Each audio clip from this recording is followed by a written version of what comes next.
بسم اللہ الرحمن الرحیم۔ السلام علیکم۔ میں نے چلانا چاہا مگر آواز نہ نکل رہی تھی۔ ڈرائیور انکل وہیں کھڑے دیکھ رہے تھے۔ میں نے انہیں ہاتھ کے اشارے سے بلایا تو وہ بھاگے آئے اور مجھے ان سب کے درمیان سے نکالا۔ میں ان کے درمیان سے نکلتے ہی باہر بھاگی اور سانس گاڑی میں بیٹھ کر لی۔ مجھے ایسا لگ رہا تھا جیسے کسی کھائی سے نکل کر جان بچائی ہو آج میں نے خود کی۔ وہ سارا منظر پھر سے میری آنکھوں کے سامنے چل رہا تھا، بالکل فلم کی طرح۔ میرا تعلق ملک خاندان سے ہے۔ میں کراچی میں رہتی تھی۔ میرے والد کی وفات چند سال قبل ہی ہوئی جب میری عمر 11 سال تھی۔ میرے والد کاروباری آدمی تھے۔ ان کا کاروبار اتنا وسیع تھا کہ ان کے جانے کے بعد بھی ہم پر کوئی مشکل نہ آئی۔ میری امی جان ان کے جانے کے بعد سے کاروبار خود سنبھال رہی تھیں۔ وہ ہر وقت اس کاروبار میں ہی لگی رہتی۔ مجھے میری دادی اماں نے ہی سنبھالا تھا۔ وہ بہت نفیس خاتون تھی۔ ان کا نرم لہجہ ہر شخص کو ان کی عزت کرنے پر مجبور کر دیتا تھا۔ انہیں مجھ سے بے انتہا محبت تھی۔ ہر وقت وہ میرے پاس رہتی۔ مگر ہوش سنبھالتی میں نے ایک چیز دیکھی تھی اور وہ دادی اماں کا نماز کے بعد رونا تھا۔ وہ رو رو کر اپنے گناہوں کی توبہ کرتی تھیں۔ مجھے سمجھ نہ آتا کہ آخر وہ ایسا کیوں کرتی تھیں، حالانکہ وہ بہت نیک خاتون تھی۔ پوری دنیا جانتی تھی انہیں۔ وہ غریبوں کی مدد کرتی، انہیں راشن کپڑے دیتی، اپنے آس پاس کے غریبوں کا بہت خیال رکھتی تھیں۔ مگر پتہ نہیں کیوں جب بھی امی جان گھر آتی تو سارے ملازمین ڈر جاتے اور اپنا کام کرنے لگتے۔ کسی کی ہمت نہ ہوتی ان کے سامنے آنے کی۔ سب سے بڑی بات، جب بھی وہ دادی اماں کے کمرے میں جاتی تو نہ جانے کیوں دادی اماں مجھے دوسرے کمرے میں بھیج دیتی تھی اور مجھے جانا پڑتا تھا۔ لیکن جیسے ہی امی جان گھر سے نکلتی میں بھاگ کر دادی اماں کے پاس چلی جاتی، اور جب بھی وہاں جاتی دادی اماں رو رہی ہوتی تھیں۔ میں نے کئی بار ان سے رونے کی وجہ پوچھی اور وہ ہر بار ٹال دیتی۔ مجھے اب امی جان پر شک ہونے لگا تھا۔ اب مجھے ہر وقت یہی سوچ رہتی کہ آخر کیوں دادی اماں روتی رہتی ہیں؟ ایسا کیا کہتی ہیں امی جان ان سے جو وہ رونے لگ جاتی ہیں؟ ایک روز میں نے سوچ لیا تھا کہ جب امی جان گھر آئیں گی تو میں دادی اماں کو چھوڑ کر الگ کمرے سے نہیں جاؤں گی۔ اور پھر میں نے وہی کیا۔ جیسے ہی گاڑی کا ہارن بجا میں نے جھٹ سے آنکھیں بند کر لیں۔ دادی اماں کو لگا میں سو چکی ہوں، تبھی وہ میرے پاس بیٹھی رہیں۔ جب امی جان اندر آئیں تو مجھے وہاں سوتا دیکھ کر بہت غصہ ہوئی، مگر ان کی بات سن کر میرا دماغ سن ہو گیا۔ دل کر رہا تھا کہ ابھی اٹھ کر ان سے ان کی بات کا جواب مانگوں، ان سے پوچھوں کہ انہوں نے ایسا کیوں کہا، ایسا بھی کیا ہوا ہے جو وہ ایسی بات کر رہی ہیں۔ مگر نہیں، اگر میں ایسا کرتی تو شاید وہ اس بات کا الزام بھی دادی اماں کو دیتی۔ وہ ان سے یہی کہتی کہ مجھے وہاں یوں سونے کا ڈرامہ کرنے کا دادی اماں نے کہا، اور اس بات پر بھی وہ دادی اماں کو باتیں سناتی۔ تبھی میں خود پر اپنے غصے پر کنٹرول کرتی ویسی ہی لیٹی رہی۔ میں نے آپ سے کتنی بار کہا ہے کہ میری بیٹی کو خود سے دور رکھا کریں۔ آپ جیسی بدکردار کا سایہ میری بیٹی پر پڑ گیا تو میں کہاں جاؤں گی؟ مجھ میں ہمت نہیں ہے آپ کے کرتوت چھپانے کی، تو میں اپنی بیٹی کے کیسے کام چھپاؤں گی؟ وہ بولتی جا رہی تھی اور میں خود پر کنٹرول کیے لیٹنے پر مجبور تھی۔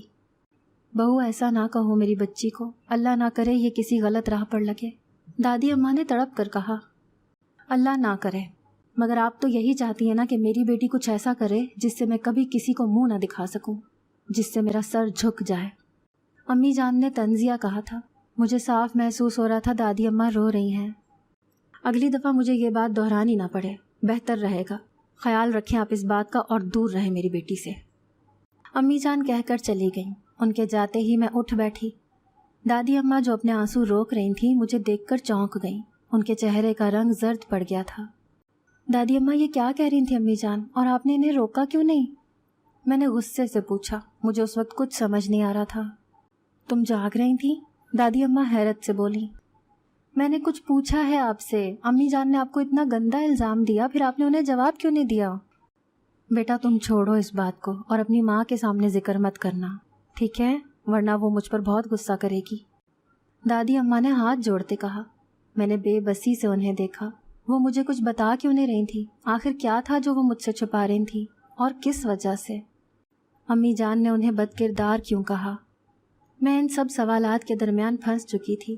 دادی اماں بتا نہیں رہی تھی اور امی جان سے پوچھنا وہ ہاتھ جوڑ کر منع کر چکی تھی۔ اگلے دن ہفتہ تھا۔ میری بیوہ ماں ہر ہفتے غریبوں کو مفت کھانا کھلاتی اور کپڑے تقسیم کرتی تھیں۔ اتنا نیک کام کر کے وہ کیسے دادی اماں کو بد کردار کہتی تھیں؟ مجھے یہ بات سمجھ نہیں آ رہی تھی۔ آہستہ آہستہ مجھ پر سب واضح ہو رہا تھا۔ امی جان کا دادی اماں کو بد کردار کہنا اور انہیں باتیں سنانا یہ بہت عام تھا۔ امی جان دادی اماں کو بدکردار کہتی ہیں، یہ بات پورے خاندان کو پتہ تھی اور سارا خاندان امی جان سے نفرت کرتا تھا۔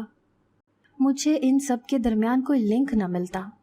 امی جان کا دادی اماں کو بدکردار کہنا اور پھر غریبوں میں کھانا تقسیم کرنا اور پھر پورے خاندان کا امی جان سے نفرت کرنا، یہ باتیں بہت الجھی ہوئی تھیں جو مجھے بھی الجھا رہی تھیں۔ خاندان کا کوئی بھی فرد ہمارے گھر سے کچھ نہ کھاتا، جب بھی کوئی دادی اماں سے ملنے آتا پانی تک نہ پیتا۔ ایسا ہر بار ہوتا تھا۔ ایک دفعہ دادی اماں کی طبیعت بہت خراب ہو گئی، جس کی وجہ سے میری پھپھو ہمارے گھر آئیں اور 2 دن رکی، مگر میں حیران تھی، انہوں نے پانی تک باہر سے منگوایا تھا۔ ایسا کیوں تھا مجھے نہیں پتا تھا۔ میں نے انہیں پانی دیا تو انہوں نے غصے سے وہ پھینک دیا۔ میں ہک دک کھڑی فرش پر بکھرے کانچ کے گلاس کو دیکھ رہی تھی جب پھپھو کی بات پر چونکی۔ ان کی بات سن کر مجھے لگا جیسے گھر کی چھت میرے اوپر گر جائے گی۔ میں پتھر بنی وہیں کھڑی رہ گئی۔ ہوش تب آیا جب دادی اماں کی پکار کانوں میں پڑی۔ یہ اتنا اچانک ہوا کہ میں تیزی سے پلٹی اور فرش پر بکھرا کانچ میرے پاؤں میں لگا، اور اگلے ہی لمحے پاؤں خون آلود ہو گیا۔ فرش پر بھی خون بکھر رہا تھا۔ دادی اماں نے چلانا شروع کیا۔ پھپھو پہلے تڑپ گئی، مگر پھر یوں لگا جیسے انہوں نے تڑپتے دل پر پتھر رکھ لیا ہو۔ میں بے بس ہو رہی تھی۔ یہ سب کیا تھا؟ میں پھپھو کے مرحوم بھائی کی بیٹی تھی، وہ مجھ سے محبت نہیں کرتی تھیں۔ ایسا کیوں تھا؟ بہنیں تو بھائیوں کی اولاد پر جان وارتی ہیں، انہیں سانس کے قریب رکھتی ہیں، مگر ایک وہ تھیں جنہیں یہ تک خیال نہیں تھا کہ ان کی بھتیجی یتیم ہے۔ دادی اماں میرے چلانے پر بھاگتی ہوئی آئیں۔ میرے پاؤں خون آلود ہوئے دیکھ کر وہ تڑپ گئیں۔ جلدی سے میرے پاس آئیں، مجھے صوفے پر بٹھایا۔ وہ حواس کھو رہی تھیں، مگر پھر بھی پوری ہمت دکھا رہی تھیں۔ میں نے دکھ سے انہیں دیکھا۔ تبھی امی جی گھر آ گئیں اور میرا یہ حال دیکھ کر غصے سے میرے پاس آئیں اور دادی اماں کو مجھ سے دور کیا۔ کتنی چوٹ لگی ہے میری بیٹی کو اور آپ بیٹھی رو رہی ہیں؟ میں جانتی ہوں آپ یہ سب اس لیے کر رہی ہیں تاکہ یہ مر جائے، اس کا سارا خون ضائع ہو جائے۔ امی جان نے غصے سے چلاتے کہا، اپنی بکواس بند کرو۔ پھپھو نے امی جان کو یوں غصے میں بولتے کہا۔ اس سے آگے وہ کچھ کہتیں دادی اماں انہیں وہاں سے لے گئیں اور امی جی مجھے ڈرائیور کے ہمراہ ہسپتال لے گئیں۔ یہ سب میں چاہ کر بھی نہیں سمجھ پا رہی تھی۔ مجھے لگ رہا تھا جیسے میں ان قریب پاگل ہونے کو تھی۔ پھپھو جا چکی تھیں، مجھے ڈاکٹر نے بیڈ ریسٹ بولا تھا۔ کچھ ہی دنوں بعد خاندان میں ایک شادی تھی جس پر ہم سب کو دعوت تھی، مگر امی جان کسی صورت جانے کو تیار نہیں تھی۔ امی جان پلیز چلیں نا، میرا بہت دل ہے۔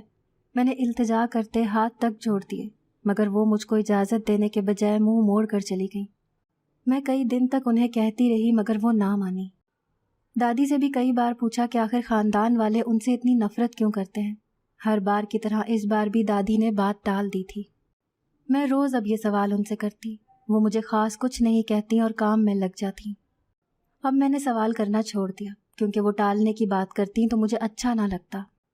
میں نے ایک دن بہت ضد کر کے دادی اماں سے خاندان کے ایک فنکشن پر جانے کا کہا تو انہوں نے مجھے ڈانٹ دیا، مگر میں نہ مانی۔ دادی اماں چلیں، مجھے کہیں گھومنے جانا ہے۔ میرے بار بار اصرار کرنے پر وہ مان گئی۔ اماں جی کاروباری سلسلے میں شہر سے باہر گئیں تو ہم نے بھی گاؤں جانے کا فیصلہ کیا۔ مجھے نہیں پتا تھا میری یہ ضد مجھے کس کھائی میں دھکیل دے گی۔ میں پورا راستہ بہت خوش تھی۔ دادی اماں سے باتیں کرتی رہی۔ میں نہیں جانتی تھی میں جس راستے پر جاتی اتنی خوش ہوں، اس راستے کی منزل کس اذیت سے دوچار کرے گی۔ جو ہونے والا تھا اگر اس کے ہونے کی خبر مجھے پہلے ہوتی تو میں مر کر بھی وہاں جانا پسند نہ کرتی، لیکن میں بے خبر تھی اپنی زندگی میں آنے والے ایک نئے طوفان سے جو میری زندگی کو تباہ کر دینے والا تھا۔ جب ہم وہاں پہنچے تو دادی اماں کا ویلکم بہت اچھے سے کیا گیا۔ سب بہت خوش تھے کیونکہ دادی اماں بہت عرصے بعد وہاں گئی تھیں۔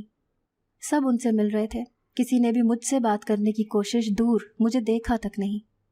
میں انتظار میں تھی کہ شاید دادی اماں کے آنے کی خوشی پر وہ لوگ مجھے بھول رہے ہیں، مگر تب میری روح تک اذیت میں مبتلا ہو گئی جب وہ لوگ دادی اماں کو لیے اندر جانے لگے۔ میں انہیں جاتا دیکھ رہی تھی، میری آنکھیں آنسوؤں سے لبالب بھر چکی تھیں۔ میں بس رو دینے کو تھی جب دادی اماں کی آواز کان میں پڑی۔ وہ کسی سے کہہ رہی تھی میری پوتی تو وہیں کھڑی ہے، اسے لے کر آؤ۔ دادی اماں کی بات پر مجھے لگا کہ اب وہ لوگ مجھے لینے آئیں گے، مجھ سے ملیں گے تو یقیناً معذرت بھی کریں گے، مگر میری خوش فہمیوں کی کشتی تب ڈوبی جب وہیں کھڑی اپنی ماں کی عمر کی عورت کی بات سماعت سے ٹکرائی، یا یوں کہا جائے کہ میری سماعت میں جیسے زہر گھولا گیا تھا ان کی زبان کے ذریعے۔ میں ہک دک کھڑی انہیں دیکھ رہی تھی۔